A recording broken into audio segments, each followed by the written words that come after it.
Not too long ago, the King's Monologue and his team showed these 3 photos and presented them as 3 secret portraits of King Charles V of the Holy Roman Empire. He claims that the rich attire of the individual in each painting, combined with the Burgundian regalia, makes a compelling case that they could all be portraits of Charles V. Here's one problem, though. The men in all 3 portraits are missing one thing that Charles V and even his son wore: the golden fleece pendant. The golden fleece pendant was a pendant that Charles V wore. As a matter of fact, Charles V had the necklace ever since he was young. This is a very obvious discrepancy that anyone who knows Charles V would have immediately spotted. The fact that neither TKM nor his team spotted such a simple discrepancy begs the question: are he and his team truly reliable and honest? As far as I'm concerned, the answer is no, at least not entirely. Here were a few more examples that show why I consider him and his team to be rather dishonest and unreliable. Let's take a look at his interpretation of the Barbados penny. He claims that this penny is most likely George IV of Wales and not a slave. There are so many problems with this claim. First of all, the coin was most likely issued by Sir Philip Gibbs, a plantation owner in Barbados. If that fact wasn't troubling enough, we also have the fact that the coin was minted in Hancock.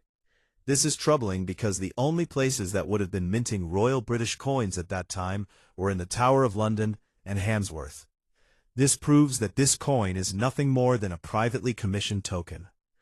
Now, instead of addressing these obvious holes in his theory, TKM and his team decided to simply race-swap the man on the Barbados penny and then say, "Do you still think he's a slave?"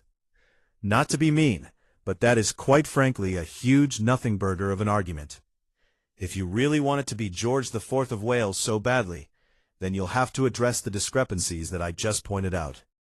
Why was it privately commissioned by a slave owner in Barbados instead of the royal family? Why was it minted in Hancock instead of the Tower of London and Handsworth?